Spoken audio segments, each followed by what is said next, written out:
मुंबई गोवा महामार्गावरील सिंधुदुर्ग जिल्ह्यातील ओसर गावामधील टोल नाका उद्यापासून सुरू होण्याची शक्यता आहे। गेली अनेक वर्ष शुभारंभाच्या प्रतीक्षेत असलेल्या ओसरगाव टोल नाका सुरू करण्याच्या हालचालींना वेग आलाय।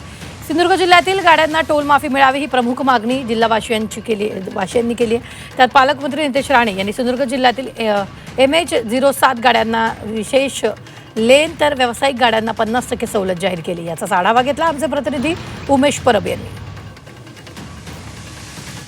मुंबई गोवा महामार्गावरील सिंधुदुर्ग जिल्ह्यातील ओसरगाव येथील टोल नाका जो आहे तो सुरू होण्याची शक्यता आता वर्तवली जाते आणि तशीच या ठिकाणी पूर्वतयारी जी आहे ती सुरू झालेली आपल्याला पाहायला मिळते। खरं तर सिंधुदुर्ग जिल्ह्यातील नॅशनल हायवे क्रमांक 66 वरचा हा टोल आहे जो अनेक वर्ष या ठिकाणी शुभारंभाच्या प्रतीक्षेमध्ये आहे। कारण मुंबई गोवा महामार्गाचं काम अद्यापही पूर्ण झालेलं नाहीये। मात्र हा टोल जो आहे तो सुरू करण्याचा घाट वारंवार घातला गेला आणि त्यावेळी इथले सिंधुदुर्ग जिल्ह्यातील जे स्थानिक असतील किंबहुना विरोधी जे पक्षाचे नेते असतील पदाधिकारी असतील त्यांनी त्या ठिकाणी वारंवार आंदोलनं केली आणि त्यानंतर हा टोल जो आहे तो सुरू करण्यात आला नव्हता। आता मात्र या ठिकाणी जर पाहिलं असेल मुंबई गोवा महामार्गाचं काम अद्यापही पूर्ण झालेलं नाही तरी देखील या ठिकाणी हा टोल जो आहे तो उद्यापासून सुरू होणार असल्याची शक्यता जी आहे ती वर्तवली जाते। अगदी दबक्या आवाजामध्ये सिंधुदुर्ग जिल्ह्यामध्ये याबाबतची कुजबूज देखील सुरू आहे। सिंधुदुर्ग जिल्ह्यातील गाड्या ज्या आहेत त्या एका लेन मधून प्रवास करतील, त्यासोबतच सिंधुदुर्ग जिल्ह्यातील ज्या कमर्शियल गाड्या आहेत त्या व्यावसायिक